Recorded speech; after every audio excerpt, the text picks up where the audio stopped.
Traffic قوانین کے مطابق زندگی بسر کرنے کے لیے باقاعدہ اشاروں کا استعمال کیا جاتا ہے، جن میں اکثر مقامات پر گاڑیوں کی رفتار آہستہ تو کہیں تیز رفتاری کے اشارے نصب کیے جاتے ہیں۔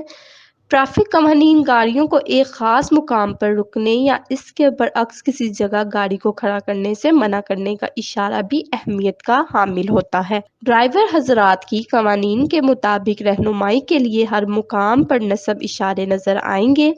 اب سوال یہاں یہ پیدا ہوتا ہے کہ بین الاقوامی طور پر نافذ ان ٹریفک قوانین پر ہم بطور پاکستانی قوم کس حد تک عمل کیے ہوئے ہیں؟ بنیادی طور پر جو حکومت وقت ہے، یہ اس کا کام ہوتا ہے کہ وہ اپنے شہریوں کو کس حد تک اویئرنیس دیتی ہے، آگاہی دیتی ہے، تب جا کے ہم یہ قیمتی جانیں جو ہیں یہ ضائع ہونے سے بچا سکتے ہیں۔ اور تو میرا یہاں پر یہی پوائنٹ آف ویو ہے، میری رائے یہی ہے کہ ہمارے جو شہری ہیں، جو ہمارے ملک کے مقیم ہیں، جو رہنے والے ہیں، ان کو زیادہ سے زیادہ ٹریفک قوانین کی جو آگاہی ہے، جو اس کی رہنمائی ہے، وہ دی جائے۔ صرف سب سے پہلے یہ چاہیے کہ رش کیوں ہوتا ہے، کس وجہ سے ہوتا ہے۔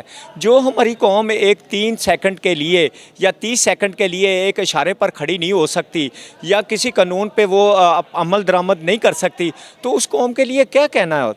ہمیں چاہیے ہم ہیلمٹ پہنیں، لیکن ہم ہیلمٹ بھی نہیں پہن رہے۔ ہمیں چاہیے اپنی موٹر سائیکل کے جو گاڑیوں کا دھواں ہے اس کو کنٹرول کریں، اس کو جو ہے دھواں سے پاک کریں، اس کا جو کام ہے۔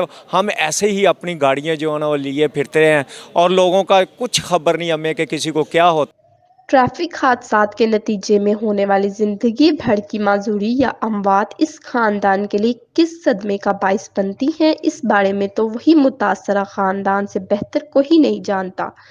ضرورت اس امر کی ہے کہ دوران سفر معاشرے کو معاشرتی، اخلاقی اور انسانی اقدار کو ملحوظ خاطر رکھتے ہوئے ٹریفک قوانین کے مکمل پابندی کرنی چاہیے تاکہ انسانی جانوں کے ضیاع کو روکا جا سکے۔